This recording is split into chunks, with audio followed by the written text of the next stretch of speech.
good afternoon, good evening, Katanga. Katanga. Welcome. Hey, welcome to the Friday Live. We're here again, and we've already got people watching, and we're going to say hello to them straight away. Hi, Jim Cleves. Jerome Johnson is in the house. The J Dog. We're going to talk about the J Dog later. No, I'm just joking. Eli Shermer, good to see you, sir. I hope things are still positive and looking quieter where you are. Certainly, the last news bulletins I've heard on the subject have been. New music, I like it. Yeah, different countdown. I decided to muck around with the countdown thing, and we're going to work on a lot of our intros and outros and things. But that's just the first start. I quite like that countdown. Doug Halfpenny, hello. Robert Borsak, hello. As your launch, I hope Robert's launch has continued to go well. I did give it another shout out. It's not really my audience, to be honest, but I gave it a shout because we always, hey, if we can, we want to promote and support products of fellow S11 members. And wherever someone has got a product that is, I mean, in that case, I bent it to fit a bit for my audience. But, there's so little coming out on the market at the moment that's any damn good. Right. And so, for goodness sake, if you've got a product coming out and you think it might be of interest to my audience or Kurt's audience, reach out and ask us. We can only say no. You might get a good promo out of it. And if nothing else, you might make a few sales, which is what I did for Robert in his case, because as I say, not really my audience. But so Michael H in the house. Hi, Mike. Good to see you. So I hope you've all had a fantastic week. We've not got really many questions this week, and I don't think have had anyone ask us to critique anything. But there are some things we are going to have a little chat about. Mike H has said, what do you think of the new phrase updates? Have you looked at those, Kurt? I have a little bit. It is a little buggy, a little shaky at this point in time. They're decent updates. I don't think it's a complete product as of yet. And I, like you, Michael H., I saw your comment when Phrase was supposed to be giving us all updates, and this is not included in those updates whenever we purchase from AppSumo. So I have seen a lot of AppSumo products doing that. Or they'll create a product category called Pro or something like that, and then not upgrade that particular bundle, and then create another one called Business, and then make you pay monthly for that. Yeah, I'm not too happy about that aspect. Do as you say. Understand the consequences whenever you do go with a company like AppSumo to promote, and they get you 10,000 customers, and then you realize it's non-sustainable. Well, it is if you. The problem is now, Phrase is really using actual AI technology. Yeah. And you and I both know, we discussed this very early on with AI, that there's a huge cost to that because you pay per character, and you just couldn't afford to give it away and it's hard for some people to do it monthly. I mean, shortly, I think people like that are averaging it out and going, well, they're probably losing out on people like me and Steve Mello and people that are churning articles out with it. But the general population have probably picked it up and they're only using it a little bit. I mean, I am literally in Shortly every day. I write everything in it, whether I need the AI or not now. I just got into that habit. Right. So, and this is the thing. It's always going to be a case with deals like that. And I think but you also have to ask yourself the question. I think as long as they don't take away functionality that you paid for at the beginning, which has been known. So in other words, they keep giving you everything you paid for and a bit more because they have added to it and they have improved it and things. And I think it's okay for them to have add-on features and things. Equally, I don't think any company should come out and say, I'm going to give you lifetime updates. Yeah, there you go. I mean, absolutely. That's don't make a right promise. Yeah, don't make a promise you cannot keep. I used to say on my software, when I was doing Windows software, and so we obviously had version updates and stuff. I used to say, you get free updates for this version. So if you bought version 2 of a piece of software, everything version 2, and quite often I would give you version 3 because I was nice. But then beyond that, I could quite honestly go, look, version 4 is so different. You don't have to upgrade. You can keep your old version. You can keep using it. It's still supported, everything I promise you. But this is better. But we do, we had to ask for something at that point. But we always made it clear from the beginning that was going to be the case. And on the whole, that worked out pretty well, So, and when I did the lifetime deal on Sasset, I made it clear that you would get most future updates that we could do if they're within a certain spec. And then when I got to the point where we started making Sasset do stuff that was way outside the original spec, I felt it was fair at that. And I haven't done. I haven't asked for any of those lifetimers. None of them have asked for another penny. Okay, no. They will be. With the next update, there are add-ons, and they can choose to get the add-ons if they want them. But these add-ons are so outside the scope of anything Sasset was ever meant to do. But there's been a demand for it, so we've developed it. So I think it's fair to do it in cases like that. But we're not taking functionality away, and the people and there's still loads of new stuff that existing members are getting because they get every update and all the same. So. It's difficult. It's a difficult thing. I sort of, I don't know. You can't call whether they did the right thing, the wrong thing, but either way, they're a business and they have to succeed. They have to keep going. And which would you rather? Would you rather wake up tomorrow morning and get the email saying Fraser's gone out of business and you've got access to nothing anymore, or would you rather, you can access what you've had, but you've now got to chip in if you want some extra stuff? I see it both ways, but I do agree they shouldn't have come out at the beginning and said we're giving you everything indefinitely. No one can sustain that. It's ridiculous. No, that's the reason why even internet marketers who have the most brilliant business experience can handle anything for long periods of time, can sell you that $7 product that takes over server space and everything else. They can give it to you for life.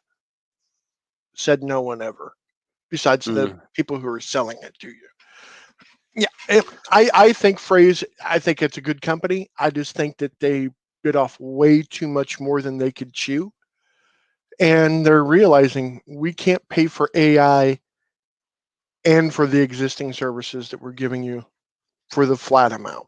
There's just no way. Is this not what Product Dino have just done as well? Well, in a way, yes. Because in that instance, the new they said all the add-ons were coming. Now they could have been smarter about it. The Wombat thing that they've done, so that was already a separate product originally anyway. It's Perkzilla, and they built it in. I think they could have done something like, Wombat. It is. I think they could have advertised it as add-on because it's completely outside the scope of what the original thing did. The other thing they brought out was much about nothing. It was just some badly bolted in things. The Wombat thing's okay. I bought it, checked it out, decided I wasn't going to use it, and requested a refund, which they sent me. There was no quibble with it, so they at least honoured that. I think Kurt did the same. I tried out both of them. It wasn't for me. It wasn't for me. I've got things already because I have Viral Loops and I have King Sumo, and it didn't really. I like the idea of the integration with Product Dino and delivering product pieces as incentives. Really liked it, but not enough to go it was worth giving them $300 because I can do that with any of my other incentive programs. I just give them 100% off coupon code. So yeah, Phrase could have just got round it by announcing that this was a new product. This was that you got Phrase and you got standard Phrase and a Phrase with full AI or something like Doug said there.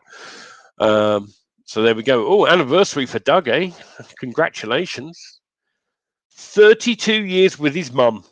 That's his wife, actually. But those Neil, of you that Neil. come to the Iron Pub will know that we frequently refer to anyone that passes within camera shot as being somebody's mum.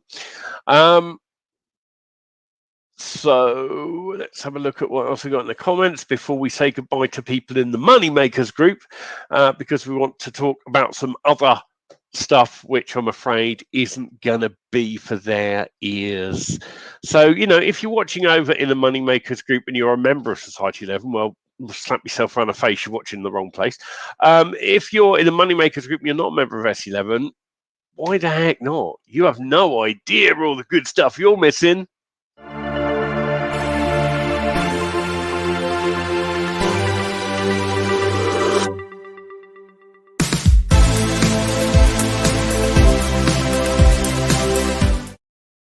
We lost a few viewers there. Oh no. Yeah, well. So there we go. Let's what Steve Miller said here. Right now, product I'm more interested in using it to protect existing sites rather than using their build. Yeah, absolutely. I love Product Dino. People know I do. I don't promote it because, hey, the people behind it are arses. I don't promote it because they won't pay me. And yeah, their business practices are, should we say, dubious. But it's the product. I love itself, the developer behind it. Yeah, the guy behind it's good. Franz If Franz wasn't involved with that project, I don't think I'd still be using it. Right. I'm right there with you. Yeah. Right there with you. So, okay, Society 11. The reason we have to say goodbye to Moneymakers is because we want to talk about some good stuff. But we also, when I talk about this, it's going to sound like I'm giving someone a hard time, and I am, but I'm not. It's just, you know, when something like this happens in Society 11, and I have to draw it, I have to just make the point, and it means that someone's going to go, oh no, that was me, and I feel, don't, because I tell you what, a lot of people probably agreed and had the same sentiment. So what I'm talking about, Jerome shared what seemed like quite a good little share the other day in Society 11, and it was a collection of images, a massive collection of images and things like this. And then he did a follow-up comment as well, going, there's 171 zip, like it was a positive thing. And I just want to say, I think stuff like this, I don't think stuff like this really helps you. I think it's a time suck.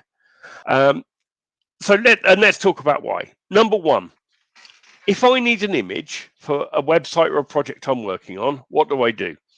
I go to Deposit Photos or Pixabay if I don't want to pay, or Unsplash or something like that. But quite often I use Deposit Photos. I've got credit with them. They've got a brilliant search. I can search. I can find a suitable image, and I go, yes, 1 credit. Thank you very much. Download the image, and I'm done. And I've got it on the site, and I'm back working on my site again. Whereas somebody that relies on hard drives full of images, unless they're really, really well categorized, you're going to spend ages hunting through zip files and things like that.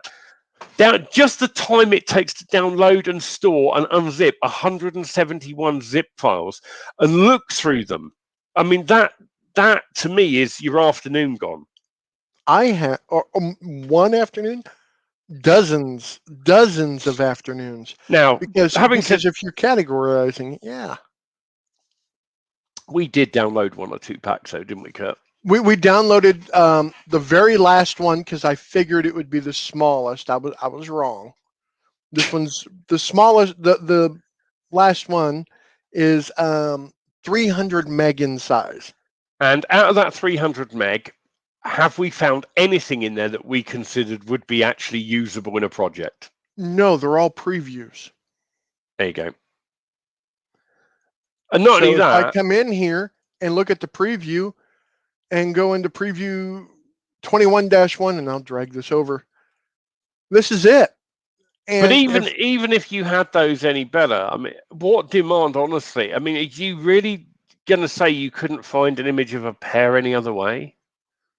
You know, all I'm saying is, look, these things are designed to look attractive and to look good. But if you actually think about what's involved, it's nearly always a detriment to you. It takes more time than it's worth.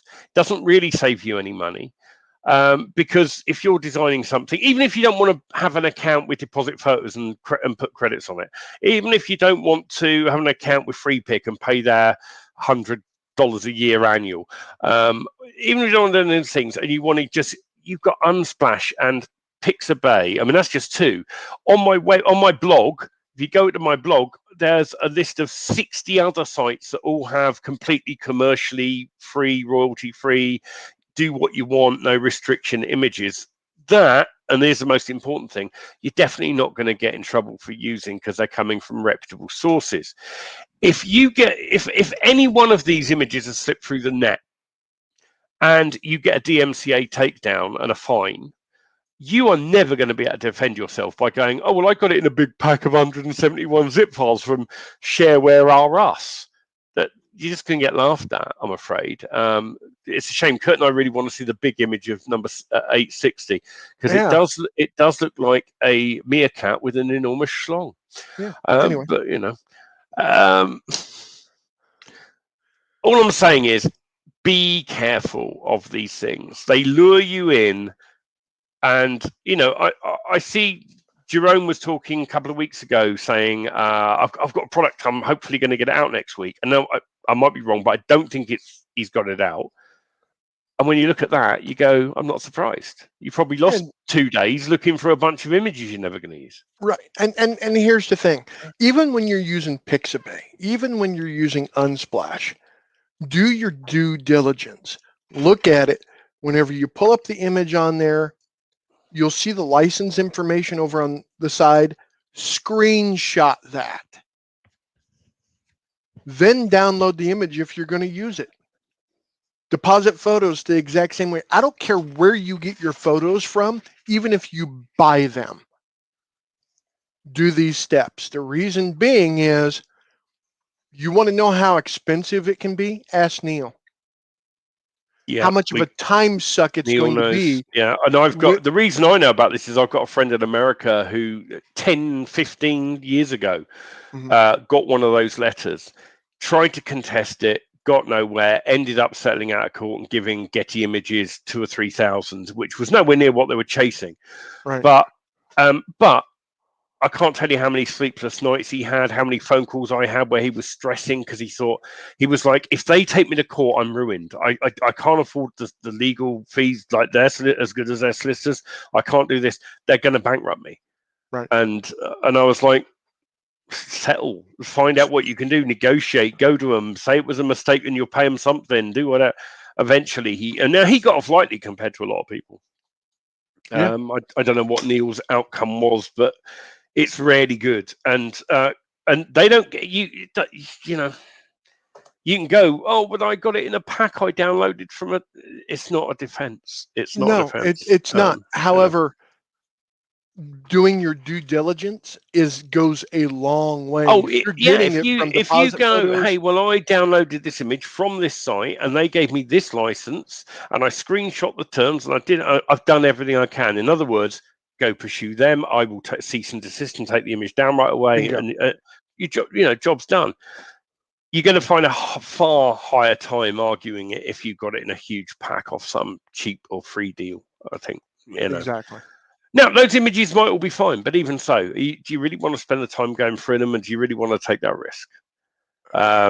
Or, next time you need an image, why don't you just head over to one of the reputable free image sites or use a service where you pay and go, and they've got a good search for it, get your image, put it on.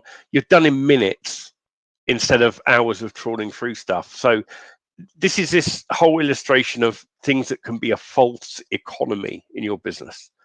We're not having a go at Jerome. Many other people will have seen that and thought how great it was. But it was like when Jerome came back with that comment going 171 zip files, my immediate response, I did comment, I went, just sounds like a time suck then. Yeah. And that was just me shooting off the hip. I hadn't seen anything. Today before the live, we decided we at least ought to go and look at these images and see if anything's any good. And we honestly weren't impressed. There's not much there you'd actually use on the site. Anyway, Mike H has been posting some useful links as we've been talking, Pixabay, and where deposit photos are. Deposit photos, incidentally, cheapest way to deposit photos. Every few months, AppSumo runs a deal where they go, you can buy so many non-expiring credits. And I just picked that as $49 for so many thousands or something. And if I'm running low, I top up then. So honestly, I pay next to nothing for my images, and I've got that peace of mind, and I've got the license files, and I've got everything. So. Okay. Any other questions? Let me take Skalukski. There's an interesting post from Volker at the moment, and I would encourage people to read it and make your comments on it if you are a product vendor. It's about JV giveaways and something I think if somebody ran one properly, and Volker's got some very good ideas in there about how he could do that. I think if one was run properly, it could be good.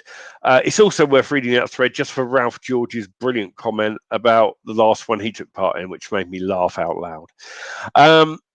So, don't forget there's some great content in that Facebook group. Do take the time to go down and look at it. And there is posted also a package of done-for-you coloring pages, Magic Fairy. So that is Society 11 exclusive. S11 is a special. special coupon on that. 50% off coupon. Yes. Who else has had stuff out? Stuff coming up. I'm just going to say there's a couple of things on the horizon, but they're a long way off. Well, they're not miles off. They're next month, which is only a week away. Not really. A few days. There's the guys that did that. I can't remember what they called it. Something craft. Money Craft or some name like that. It was all about making money in the video game niche. I promoted it last time out. Everyone that bought it loved it. Lots of people that bought it came back to me and went, heck, I've actually made money doing this. They got a version 2 coming out, and they've really upped their game. So if you didn't buy it first time round, hold out, because in a week or so's time, they're launching version 2 at launch pricing and stuff. And now it's even better. They've added to it. They got and plus they got all the feedback from before. It's amazing. Anyway, that's going to be worth looking out for. That's something completely external to S11. The guys involved with that on, and I'm just mentioning it because it's a damn good thing. And Craig Crawford has something coming that I'm not really allowed to talk about very much yet. There you go. Steve Manor said Moneycraft. They love the first version and they'll promote it again. So yeah, absolutely, it's superb. The people behind it are really nice, decent people, and they support that product and they look after it and they're active in their community, and yeah, just very, very good. The other one, Craig Crawford, has got a thing coming out which I'm not really at liberty to talk about very much, but I've had a sneak peek look at it, and I will actually have it. It's an app, runs on iPhone or Android. What I will tell you is this. You know those arbitrage apps that you see people like, what's that loudmouth? Gary V. You see Gary V talk about, right? For arbitrage. The idea being you're in a shop and you scan barcodes and you can find opportunities. Craig Crawford and his developers have got something that I promise you takes a huge dump on every app that's out there so far. I've never seen anything that does it so quickly. Like literally, the scanning time is amazing. Their database is immense. And then from right there within the app, if you find an opportunity and it helps you, it tells you where the opportunities are. You can hit another button and go, great, create a listing based on that. And it will immediately list it. And you can either save it as draft or publish it out, and you can list it on Etsy, eBay, Amazon, all these different places. So you list it on the ones where there's going to be a profit in it. You can put your listings up for your arbitrage before you've got to the checkout of the store where you're buying the stuff. That's how immense this thing is. Look out. I mean, I'll be talking about it when it comes out. It comes out later in June. I will hopefully early June. He said he should be able to send me a copy of the app to actually go out and play with, and I can't wait. I'm going to be touring all the thrift stores, charity stores in the town and stuff like that, and just seeing what I can find. Tell Craig Crawford he needs to make a friend. Okay, all right. Well, we'll get you hooked up. It is honestly, it is. I'm telling you about it's well ahead of him. I think he's just starting to announce the launch is going to be happening, and look out for it, honestly. And I mean, again, it's one of those things. I'm telling you guys because you're in S11. I will be promoting it, and obviously, I'd very much appreciate it if you buy it through my link. But you are under no obligation to do so. I am telling you, when it comes out, look out for it. It's really, really good. I have a feeling it's going to be monthly. I don't know what the exact deal is going to be. It would make sense if it was. Yeah, I think there's going to be like a front end deal to get the app, and then there's going to be, I think the upsells are going to be in-depth training, which you may or may not want. I won't want it. I've done arbitrage before, but if you haven't done arbitrage, they're going to be revealing all their insider secrets and stuff like that. And then I suspect what there'll be is like an option to have a monthly update fee so that you get your database of barcodes and everything else is up to date and whatever else. But whatever happens, he says it's going to be a lower cost option than all the other options that are out there, and I already guarantee you it's 100 times better than anything I've seen, and I've used lots of those apps. So there you go. So that's that worth looking out for on the horizon. I think we're done because I know you got an appointment here in just I've got another appointment today. I've got 10 minutes to get to it, so I'm okay. Originally, when we booked up today's live, we both had appointments. So yes, mine fell away. Yeah. So, you seem pleased. Okay. 9 p.m. London time tonight is the impubwhereby.com/impub. Feel free to drop in, come say hello, come listen in, come see what we're nattering about. Plenty of room in the IM Pub now. In fact, we can have up to 100 people in the IM Pub. Only 12 talking on camera. The others can be in the audience. And you can jump in and out and you can take a place. Mr. Mellor won't be around tonight. That's a shame. But okay, we'll try and have fun without you, Steve. It's fine. We will miss you. And apart from that, I hope everybody has an absolutely splendiferous weekend. And we will see you back here on Wednesday for Midweek Musings.